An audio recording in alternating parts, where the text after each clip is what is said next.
Bismillahirrahmanirrahim. Assalamualaikum warahmatullahi wabarakatuh. Waalaikumsalam warahmatullahi wabarakatuh. Alhamdulillah nahmaduhu wa nasta'inuhu wa nastaghfiruhu wa nastahdihi wa na'udzu billahi min shururi anfusina wa sayyiati a'malina man yahdihillahu fala mudilla lahu wa man yudlil fala hadiya lahu.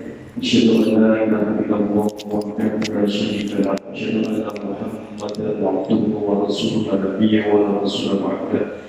Allahumma shalli wa sallim ala nabiyyina Muhammadin wa ala alihi wa ashabihi wa man tabi'ahum bi ihsan ila yaumiddin.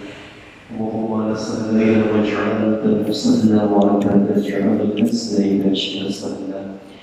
Amma ba'du, jamaah kajian Alhamdulillah, malam hari ini kembali Allah Subhanahu wa Ta'ala mengangkat kita hadir di majelis ilmu. Semoga malam yang mubarak dan mubarakah, diberi ilmu yang bermanfaat, dimudahkan memahami yang kita kaji, dimudahkan mengamalkan apa yang sudah kita pahami bersama. Dan alhamdulillah di bulan Syawal ini juga bulan yang mubarak dan mubarakah. Ada amal-amal utama mengingatkan kembali ada siang di bulan Syawal pada hari yang belum mulai, masih ada waktu. Nabi Sallallahu Alaihi Wasallam mengingatkan siapa saja yang mensoma Ramadhan summa adba'ahu sittan min Syawal kana kasiyamid dahr. Siapa yang puasa Ramadan kemudian mengikuti dengan puasa 6 hari di bulan Syawal, karena kasih tidak pahalanya setara dengan puasa 1 tahun. Maka ini kami berupaya maksudnya ditanya amal apa yang paling utama? Al-amal ala muqtadil hal, amal yang berkesesuaian dengan waktu. Ini bulan Syawal, berarti amal paling utama adalah puasa Syawal. Itu juga ditanya amal apa yang paling utama? Amal yang berkesesuaian dengan waktunya. Ketika datang panggilan sholat, hayya 'alas sholat, amal apa yang paling utama? As-sholatu ala waqtiha, sholat di awal waktu, tepat waktu. Amal apa yang paling utama di malam hari ini? Tentu adalah Rasul SAW mengingatkan al-qiyamul lail fa innahu da'us sholihin wa kana qablakum. Salat malam apa itu kebiasaan orang soleh sebelum dunia. Baik, mengawali kajian kita pada malam hari ini, kita melanjutkan surat Al-Hadid yang sudah kita kaji sampai ayat berapa kemarin? Dalam catatan saya sudah sampai ayat ke 18-19. Al-Hadid ini masih berbicara di awal-awal, belum sampai membicarakan hadithnya. Hadith itu nanti nama ayat diambil dari ayat yang ke berapa ini? 25. Laqad arsalna rusulana bil bayyinati wa anzalna ma'ahumul kitaba wal mizana liyaquma an-nas bil qist wa anzalna hadida, dan kami turunkan besi. Itu nanti di ayat ke-25. Baik, malam ini kita kaji ayat ke-20. Ini hakikat dunia. Dunia itu bukan untuk dibenci, bukan untuk digandrungi tanpa batas, tapi disikapi dengan proporsional. Maka Al-Quran memberi petunjuk bagaimana menyikapi dunia. Dunia melalikan enggak? Ya, tapi semua senang enggak? Duit penting enggak? Ya, kata orang, uang bukan segala-galanya, tapi segala-galanya butuh uang. Ya. Tapi uang memang bukan tujuan utama dunia itu. Ya, Allah sampaikan nanti dunia itu ada yang dikerjakan dan dia tidak mendapatkan sesuai harapannya. Ada yang mungkin sederhana, ya santai, tidak ngoyo, tapi memberikan lebih. Itu semua nanti dibahas bagian dari kehendak dan takdir Allah Subhanahu wa Ta'ala, agar kita tahu bahwa hakikat dunia itu tidak bisa hanya kita kejar dengan ikhtiar saja. Ya, ikhtiar hukumnya wajib, wajib itu. Bahkan Nabi memuji Nabi Daud. Apa kelebihan Nabi Daud itu? Nabi Daud itu Masya Allah seorang yang ini dikaruniai pertama Nabi plus raja itu Daud. Sebelumnya Nabi ya Nabi, tidak ada yang lagi jadi raja itu. Daud pertama, kemudian dilanjutkan Sulaiman alaihissalam. Berikutnya sudah tidak ada Nabi raja itu tidak ada. Di mana-mana Nabi itu mesti jadi apa? Ya, jadi ganjaran bagi siapa? Raja di zamannya yang boleh berubah. Kalau ibarat kata hari ini apa? Oposisi. Oposisi bagi raja, kan begitu. Nabi Nuh, ya, oposisi bagi siapa? Bagi penguasa zalim yang merendahkan dakwah beliau. Yang paling legendaris itu Nabi Musa. Nabi Musa itu kisahnya paling banyak disebut di Quran, sampai 30 kali lebih kisah Nabi Musa. Siapa? Rajanya Fir'aun, ya, Nabi Musa. Nabi Ibrahim, Namrud, ya. Nabi Isa, Nabi Zakaria, Nabi Yahya sama, nanti sampai dibunuh pada Nabi Zakaria, ya, oleh raja yang mutlak. Rasulullah juga sama. Siapa berarti raja Arab ya? Orang Quraisy itu Abu Jahal, Abu Lahab, Abu Sufyan itu ya, apa sahaja tadi Rasulullah SAW. Tapi yang raja dan Nabi pertama adalah Daud alaihissalam. Yang luar biasa, Nabi Daud itu masih bekerja. Apa pekerjaan Nabi Daud? Ya, wa alamna lahul hadid, dan kami lunakan besi untuknya. Yaitu apa? Pandai besi. Sekarang mungkin buat alis, semua pokoknya yang berbau besi itu di tangan Nabi Daud jadi mudah. Alam dan lahul hadid dilunakkan oleh Allah besi-besi itu. Dan bekerja, maka Nabi puji yang ada dosa yang nggak bisa dihapus dengan sholat, nggak bisa dihapus dengan siam, nggak bisa dihapus dengan sedekah, bisa dihapus dengan bekerja mencari nafkah yang halal. Tugas mar'i biyadihi, orang yang mandiri hidupnya tidak bergantung kepada orang lain. Ini yang dicintai oleh Allah Subhanahu wa Ta'ala. Maka Rasul diingatkan oleh Jibril itu, ya Muhammad, isma syi'ta fa innaka mayyitun. Ada 4 nasihat yang ketiga dan keempat begini kata Jibril. Inna syarafal mu'min qiyamuhu bil-lail. Kemuliaan seseorang di hadapan Allah itu adalah manakala bisa sholat malam. Jadi sholat malam itu mulia di hadapan Allah. Di hadapan Allah mulia. Ya biasa saja, karena tidak ada prestasi di hadapan Allah. Wa izzuhu, dan kemuliaan orang di hadapan manusia kapan istighnahu an-nas, ketika hidupnya tidak menggantungkan kepada orang lain. Ya. Jadi kemuliaannya berarti apa Pak? Mandiri, bekerja, itu kemuliaan seseorang. Coba bapak yang sudah punya menantu, lihat menantunya itu dulu apa lumrah itu gimana rasanya? Tapi hari ini nggak jaminan lumrah nggak punya duit, ada yang 3 menit itu apa ini? Suaranya dari apa ini aplikasi ya? Karena ini pekerjaan sangat banyak dimulai dari HP. Meskipun ini tentu seperti pisau bermata dua kan, yang bisa memanfaatkan untuk kebaikan, banyak sekali kebaikan dari alat ini. Yang tidak bisa memanfaatkan kayak pedang itu akan membunuh rusak karena motornya banyak sekali. Nah, ini soal bekerja. Jadi mulia di hadapan orang itu bekerja. Nah, Nabi Daud alaihissalam itu termasuk sosok pekerja keras, meskipun sudah jadi raja, meskipun jadi nabi yang mulia.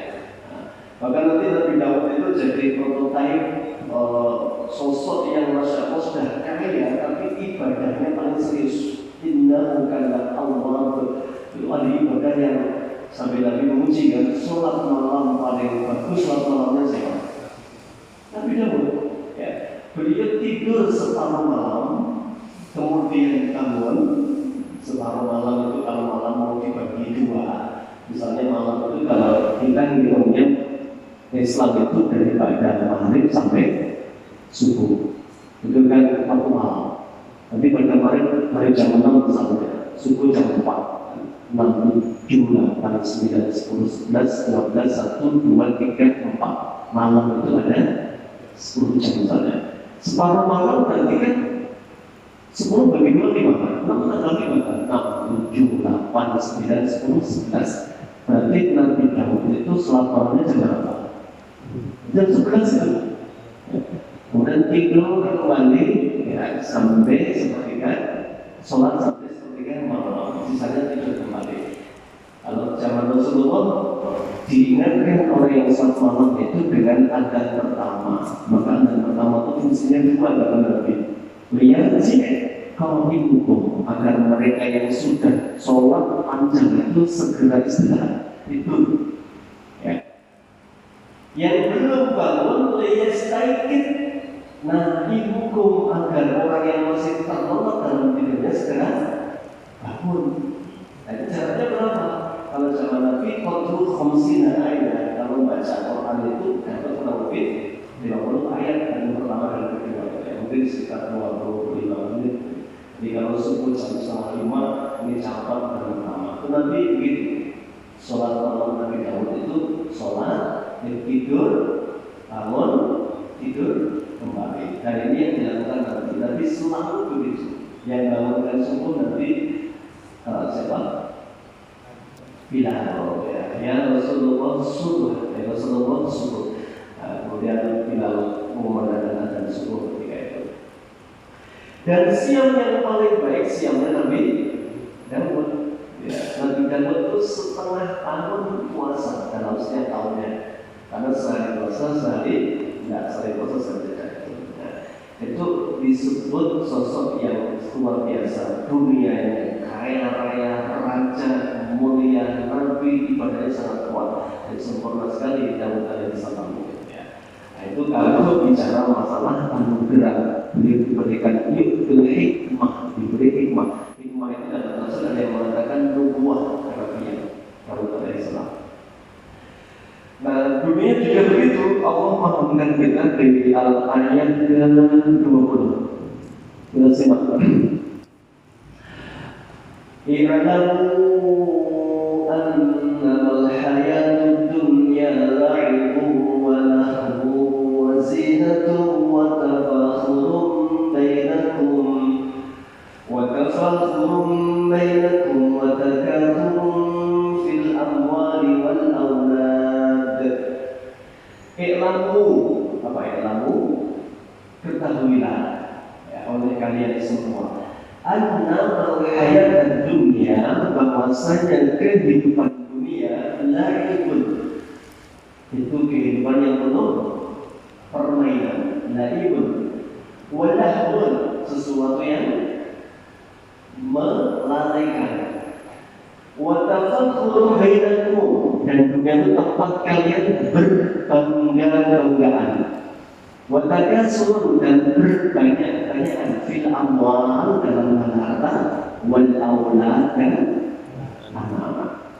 Di dunia itu begitu ya, tempat bagaimana orang berlomba-lomba memperbanyak harta, memperbanyak anak keturunan di dunia, Pak. Nah, ini sudut pandang umumnya manusia. Ibnu Katsir juga mengaitkan dengan surat Al-Imran.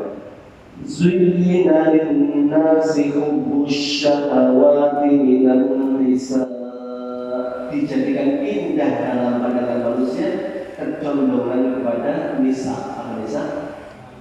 Wanita, perempuan. Nah, sudut pandang laki-laki itu selalu perempuan. Ya. Maka Rasulullah SAW memberikan fakta dunia, waktu nisa, waspadalah terhadap tipu daya dunia dan perempuan. Karena perempuan itu dahsyat godaannya bagi laki-laki kan, setan saja kalah. Untuk setan setan Allah mengatakan inna kaita syaitani kana dha'ifa, tipu daya setan sangat lemah. Tapi menyikapi Zulaikha yang memperdaya Nabi Yusuf, apa kata Allah? Inna kaita kunna 'azim, sungguh tipu dayamu sangat dahsyat sekali, kuat, besar itu.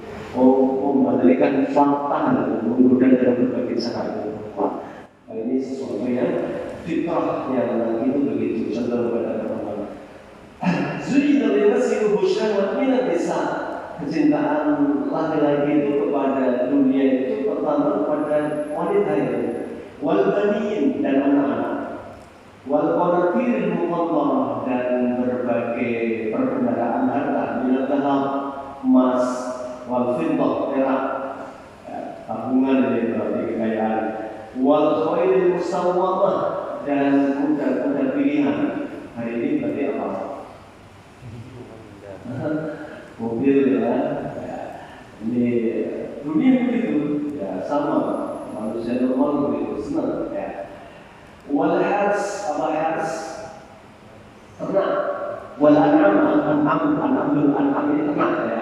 Ternak itu zaman dulu ya, ini kan zaman dulu simbol kekayaan itu ya harus ternak, sawah yang luas ternaknya ternak. Zaman dulu, nah ini kan identik dengan gimana Al-Quran diturunkan dari zaman Rasulullah SAW. Dari gambaran hayat di dunia yang demikian itu adalah perhiasan kenikmatan dunia. Wallahu indahu husnul ma'ab, dan sisi dan ada yang lebih baik di sisi Allah. Apa itu? Surga yang dijanjikan oleh Allah. Nah, ini Allah memberikan ketahuilah dunia itu begitu. Bahkan dunia itu Allah takdirkan dalam satu kejadian itu Allah angkat satu kaum dengan satu kejadian dan Allah puji satu kaum dengan kejadian yang sama. Di surah Al-Isra ya, di ayat berapa? Mungkin 20 atau 21 Al-Isra. Ketika Allah Subhanahu wa taala berfirman menyikapi tentang dunia. Ya, dunia itu oleh Allah diberikan kepada siapa? Kepada sebuah golongan yang ada dengan satu kejadian Allah muliakan, berikan keuntungan dunia. Di sebagian kejadian Allah puji ya. Ayat yang ke 21 ya. Undur kaifa fadlna ba'dhum 'ala ba'd, lihatlah untuk urusan dunia. Dalam satu dunia itu Allah memberikan satu golongan, Allah rendahkan satu golongan. Ya, sebagian diberi satu kejadian, sebagian diberi kemudahan, sebagian diberi kesulitan. Ya. Saya kasih contoh misalnya, meskipun tidak ada di tafsir itu, dunia begitu. Ya. Ketika ada kecelakaan, ya, siapa yang diuntungkan dengan kecelakaan? Ada orang naik motor ya, kecelakaan, siapa yang diuntungkan? Gimana ya? Pertama kalau dia patah tulang berarti siapa? Ya, dokter, salah tutup. Kalau motornya rusak, bengkel. Ya. Berbanyak ya. Di sisi lain menguntungkan, di sisi lain ujian bagi siapa? Begini kecelakaan, dia merasa kesakitan, kehilangan harta dan sebagainya. Betulnya begitu. Ya.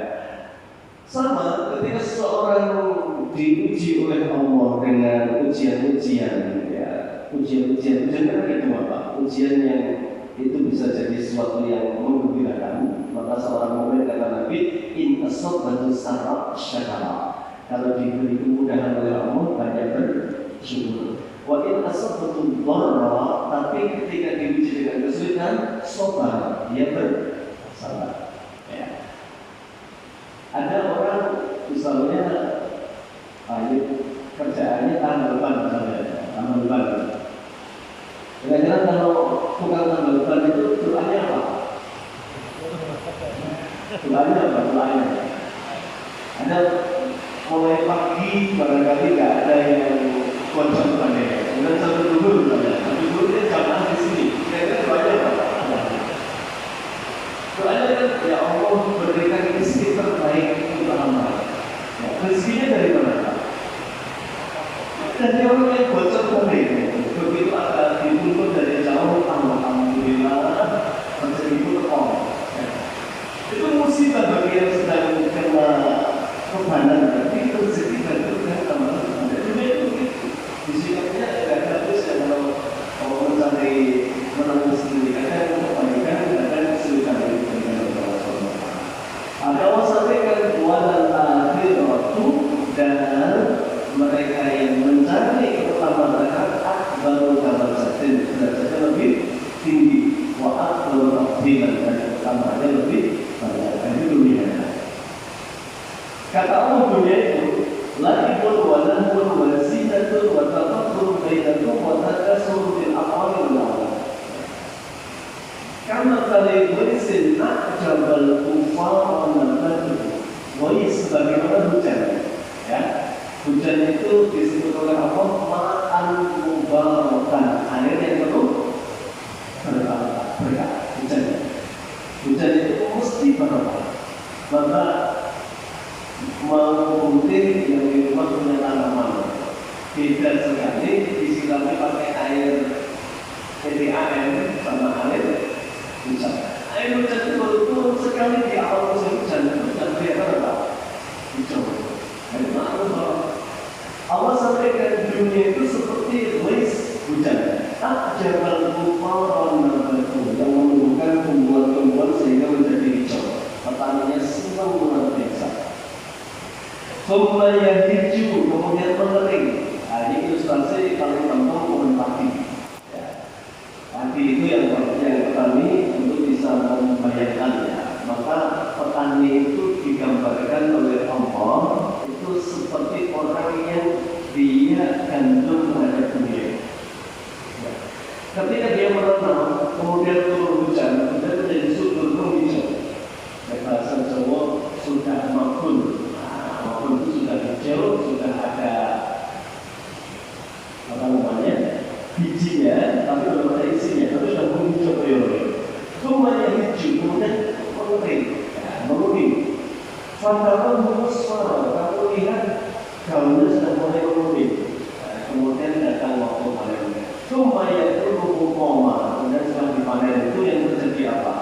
Ya sudah mengering dan rusak. Nah, begitulah hakikat dunia. Dunia itu tidak ada yang abadi kata Allah. Ya, semua akan binasa. Ya. Maka dikaitkan oleh Ibnu Katsir dengan fenomena tubuh juga. Allahul ladzi khalaqakum min dhafin. Allah yang menciptakan kalian dalam keadaan dhafin, lemah. Membacakan lagi ba'di dhafin kuwatan. Kemudian setelah masa lemah, Allah berikan kekuatan sehingga masa kuat. Membacakan lagi ba'di kuwatan dhafan. Kemudian setelah masa kuat akan terjadi masa lemah yang kedua, yang disebut adalah itu. Manusia di dunia itu begitu. Gak ada orang itu yang urusan bertahu itu tidak ada. Ada orang hari ini operasi apa? Covid, operasi yang kelihatan mudah, akhirnya mudah. Ya kan?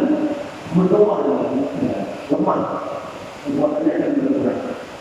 Wasyaibah, bahkan Allah pun tidak wasyaibah. Sudah ada yang mulai meninggalkan dunia hitam. Maksudnya rambutnya sudah mulai memutih.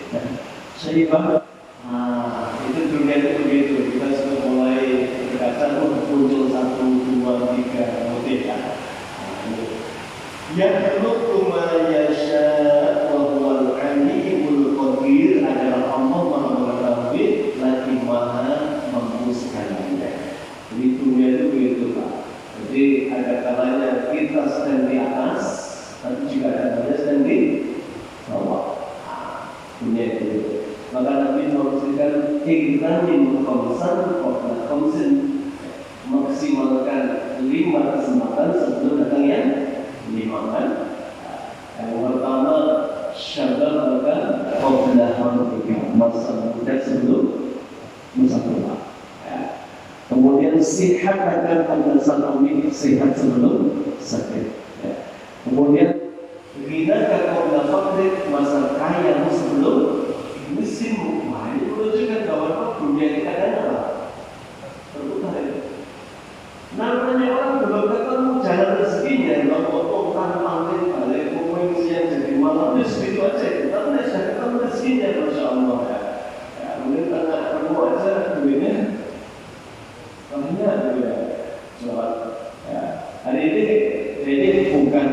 gimana aplikasinya. Banyak teman-teman itu jualan lewat TikTok ya. Saya punya teman sepele ya, jualan pete ya Pak. Pete itu buat campuran apa nasi goreng apa itu jadi kaya raya lewat jualan pete di TikTok. Ternyata TikTok itu betul-betul gedean ya, ada hal pete yang banyak, hal temong yang banyak. Jadi ini pintar-pintar Pak, manfaatkan peluang. Sudah merantau sana kemari, dia nggak kaya-kaya, balik kampung mau betul-betul jadi sudah kan pete. Itu sebenarnya dunia itu begitu.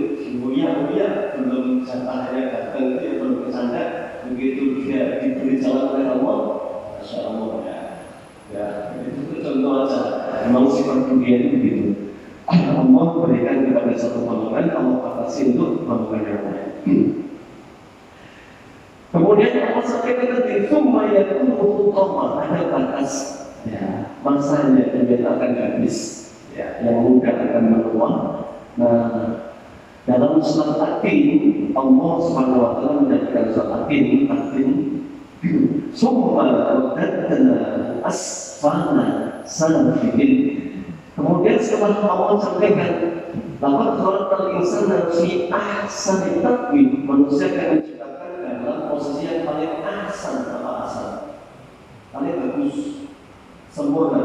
Dalam tafsir Mufassir, ahsani taqwim itu ahsani surah, sebaik-baik penciptaan, sebaik-baik bentuk, ya, fisiknya sebaik-baik fisik, ya, kemudian penyempurnanya akalnya diberi hawa sempurna, diberi hawa nafsu, ya, dan ini manusia.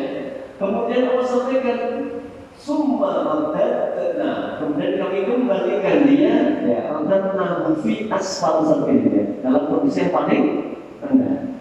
Illal ladzina amanu wa amilus sholihat falahum ajrun ghairu mamnun, kecuali mereka yang sudah beriman dan beramal soleh, untuk mereka pahala ghairu mamnun, kata Ibnu Katsir, ghairu maqtu', tidak terputus. Ini siapa? Maka siapa yang di masa longgarnya dia manfaatkan untuk maksimal dalam ibadah, ketika datang masa tuanya tidak bisa beribadah, Allah catat pahalanya tanpa putus. Ketika seseorang di masa sehatnya dia manfaatkan sholatnya 5 waktu berjamaah di masjid, ketika di masa pikunnya dia tidak bisa beribadah, Allah langgengkan setara sakitnya dia, pikunnya dia, sholatnya tidak bisa di masjid, dihitung berjamaah. Nah, ini mereka yang membiasakan sebelum datang waktu kesulitan dengan sesuatu yang harus diupayakan. Maka Allah SWT dengan keadilannya, Allah SAW di ahkamil hakimin itu melihat kesungguhannya. Maka ta'aruf ilallahi fi raha ya'rifka fi syiddah. Perbedaannya dekat kepada Allah di saat lapang, Allah akan mengingatmu di saat sulitmu. Ya. Ini melihat dunia jadi ada fase lemah, kuat, melemah kembali. Wa fil akhirati 'adzabun syadidun wa maghfiratun min Allahi wa ridwan. Dan di kehidupan akhirat ada azab yang pedih dan ampunan dari Allah serta keridhaan dari Allah. Ini juga mengingatkan tentang pilihan dunia itu bebas, balasannya tergantung apa yang dipilih manusia. Kan begitu. Faman ya'mal mithqala dzarratin khairan yarah. Siapapun berbuat kebaikan sekecil apapun yarah, yang dalam tafsir melihat hasilnya, balasannya, bisa di dunia, bisa di akhirat. Sebaliknya, bahwa ya'mal mithqala dzarratin syarran, siapa yang berbuat keburukan meskipun mithqala dzarrah kecil sekali, yarah, sama akan ketemu balasannya, bisa di dunia, bisa di akhirat. Nah, ini kan pilihan.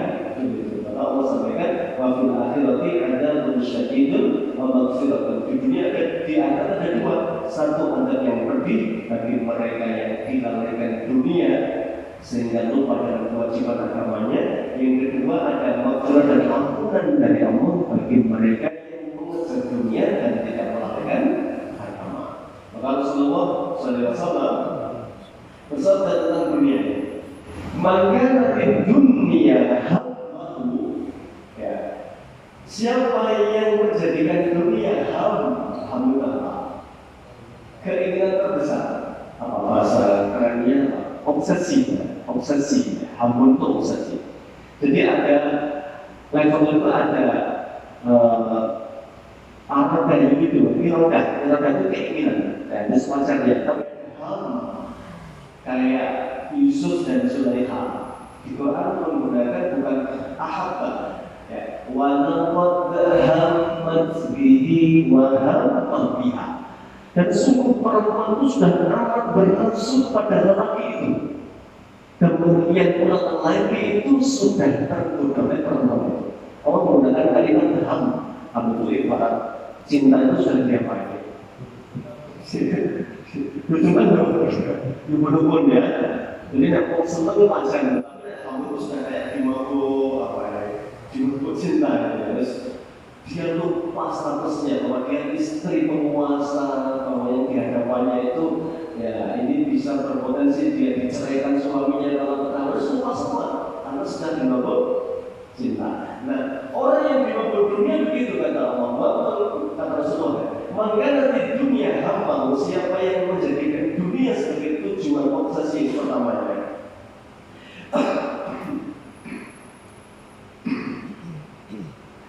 Faraqallahu amruhu, Allah akan cerai beraikan urusan-urusannya. Faraqah, jadi mencerai beraikan itu kayaknya tidak punya apa, tidak punya waktu. Pokoknya hidup begitu, jangan terus begini kayak punya waktu. Untuk keluarga tidak ada waktu. Alasannya sama, saya bekerja keras untuk anak-anak. Ya, maka kata Nabi, anak itu petaka bagi orang tua dalam 4 hal misalnya. Innal walada majbanatun mamkhanatun majhalatun mahzanatun. Menjadikan orang tua pengecut, bahagia, kemudian jadi bodoh, dan nggak sempat ngaji, nggak sempat belajar, alasannya pas sibuk cari dunia. Untuk apa? Bahagia kan? Anak-anak kan? Ya, makanya sebenarnya ngaji itu ke sekolah yang serius ini pintar aja bodoh dari bapak bodoh rapopo, pokoknya aja bodoh. Bapaknya menghibur, kau itu pintar bapak harus kadang bodoh rapopo. Bodoh itu sebagai hinaan Pak. Ya, harus dia Pak dilawan, jangan dimaklumi. Ya. Maka Allah benci sekali karena Rasulullah innahu yuridu kulla amin bidunya jadda bil akhirah. Allah sangat benci kepada hambanya yang sangat pandai mengejar dunia tapi bodoh urusan agama. Ya. Walau bicara masalah dunia mungkin pakarnya, tapi mungkin bacaan Al-Fatihah saja ya tidak jelas. Ya. Quran juga jarang dibaca nggak bisa. Ya. Urusan halal-haram tidak paham. Kewajiban seorang ayah agar dia tidak tahunya mengejar dunia. Ini yang dibenci oleh Allah. Maka Rasulullah mengatakan pemburu dunia yang lupa ada itu 3 namanya. Pertama, ja'alallahu amran faraqallahu amran. Allah cerai-ceraikan urusannya. Yang kedua, kemudian Allah SWT jadikan kemiskinan. Ya, kemiskinan itu fi ainihi. Ya. Wa ja'al faqra fi ainihi, dijadikan miskin di pelupuk matanya.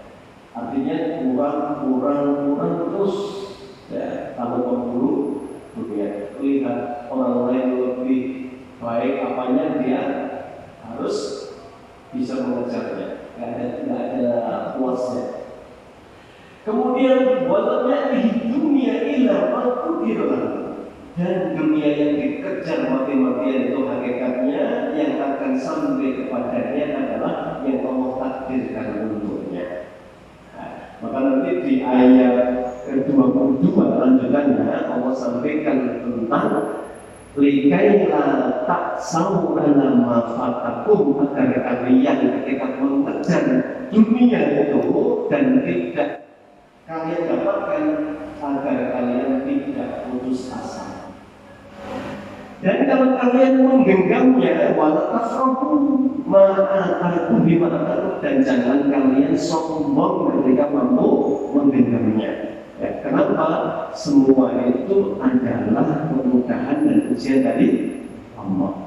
Nah, jadi dunia itu prestasinya sebenarnya bukan karena kehebatan kita, tapi semata-mata karena dipilih oleh Allah Subhanahu wa Ta'ala. Ini dunia. Maka Nabi mengatakan hukumannya 3 ini. 1, dijadikan urusannya kacau balau. Yang kedua, dijadikan miskin di pelupuk matanya. Yang ketiga, dunia yang dikejar-kejarnya itu hanya akan didapat sebatas yang Allah takdirkan untuknya. Sebaliknya, siapa yang obsesi tertingginya adalah kehidupan akhirat. Jangan dipahami kehidupan akhirat itu berarti tidak bekerja. Karena Nabi tadi di awal sudah sampaikan, Nabi memuji Nabi Daud alaihissalam. Setinggi apapun makomnya sebagai Nabi, sekaya apapun sebagai raja, beliau tidak bekerja. Nabi Daud alaihissalam. Karena itu kemuliaan. Tadi juga Jibril nasihat Nabi, kemuliaan seseorang itu ketika hidupnya tidak bergantung kepada orang lain. Itu kemuliaan. Kemuliaan yang ulama itu kerja lah, lebih dari semua. Apapun yang didapatkan. Sebaliknya, Bapak akhirat mengingatkan jamaah Allah menurut. Yang pertama, Allah kasih 3 kebaikan. Yang pertama, jamaah Allah Muhammad. Allah jadikan urusannya tertib. Tertib itu jamaah itu dikumpulkan, tertib. Ini kan memandang orang Masya Allah semuanya. Kalau kumpul keluarga yang kumpul, wayang kerja ya kerja, wayang jalan-jalan yang piknik gitu, wayang apa namanya ngaji yang bisa itu Allah jadikan urusannya masalah penting sekali. Terutama hal yang wajib ini, Bapak Ibu, sholat itu barometer, maka sesibuk apapun kita jangan sampai sholat itu menjadi hal yang kita tidak prioritaskan, harus menjadi prioritas utama kita ya, sholat. Jamaah Allah amrah. Kemudian wajah al-ghina fi qalbihi. Kebaikan yang kedua kata Nabi adalah dan dijadikan kekayaan di dalam hatinya. Ini makanya Nabi SAW mengkaitkan dunia itu bukan soal jumlah, tapi soal apa? Penyikapan. Dan soal jumlah itu kurang tak manusia. Nabi itu mengatakan Bani Adam dikasih roh bangsa meminta berapa? 2. Korban juga bukan kampung. Kampung itu kan cuma kurang 10 kali 10 kan. Kasih 1 kampung itu tidak pakai. Kita katakan dikasih korban ya. Pembahasan itu minta 2. Dikasih 2 korban minta 3. Kalau saya itu pernah tajam gitu. Ya. Saya di rumah si muda itu sudah naik gunung. Saya pernah naik gunung Ngelir. Gunung Ngelir itu di daerah Jambu. Gunung Ngelir. Pas saya sampai puncak, saya dan beliau ketika kali sampai puncak itu pas pertama itu ada gardu pandang, pemandangannya bagus kan. Gardu pandang itu kayak kapal hidup di atas gunung itu. Dan saya itu sudah nggak ada itu. Saya nanya, kok sudah nggak ada pakai sama warga itu? Ya itu sudah dibongkar. Kalau dibongkar kenapa? Dibatal cara. Yang bongkar sama Pak? Perintahnya Syekh Puji. Dengan Syekh Puji kan? Loh kok bisa Pak? Loh ini mungkin ini punya Syekh Puji. Jadi dari kaki gunung ada pucuk itu punya Syekh Puji. Kaya kok kaya banget. Saya nggak kenal cuma ceritanya itu. Jadi orang sana itu kalau butuh duit, ya itu nggak pernah datang ke saya Pak. Syekh Puji sampai betul dari bawah ditumpuk terus dari pondok itu. Itu kira-kira dia sudah punya lembah bukit satu gunung satu itu kurang nggak menurut saya. Kurang, kedua lagi ya, iya, keren. Yang bawah tanami kopi yang di atas ditanami bagi gula karena saya kunci itu bisnisnya itu apa? Kuningan itu apa? Diekspor itu kaligrafi. Jadi kan kalau pondok ini tahun Jerman ya, pinggir jalan itu dulu sekarang nggak tahu masih kaya apa enggak kan?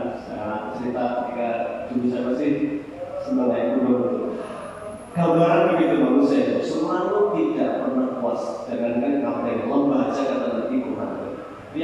Yang kedua dijadikan kecukupan dalam hatinya orang yang paham terhadap dunia. Yang ketiga wa'atan dunia wahiyar rahimah. Dan kita katakan beriman itu dunia tunduk bukan menundukkan. Jadi sahabat Nabi contoh yang paling jelas ya, dunia itu ditunduk-tunduk di hadapan mereka, bukan menundukkan mereka. Maka sahabat itu sebagai generasi yang kekayaannya tidak pernah melupakan dari kewajiban-kewajiban agama. Ketika ada legenda Umar bin Khattab masbuk sholat asar gara-gara nengok kebunnya, rumahnya, begitu pulang jamaah sudah bubar langsung ke kebun Nabi yang Rasulullah, saya wakafkan kebun kurma yang melalaikan saya. Itu hari ini kan sesuatu yang tidak mungkin. Maka ada kitab itu Aina nahnu min akhlaqis salaf. Di manakah posisi kita ketika hidup di zaman salaf itu? Ya kita nggak punya posisi kan. Kita punya dunia sendiri itu sudah bingung mau apa.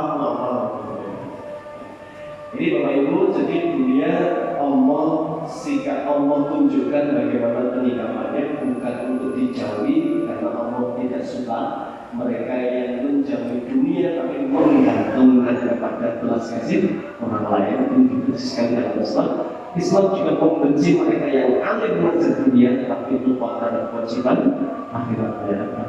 Maka yang paling benar adalah waqtagi fima ataqallahu ta'ala akhirat wa tansi maka di dunia. Cari kebahagiaanmu di akhirat. Tapi ibadah amal soleh.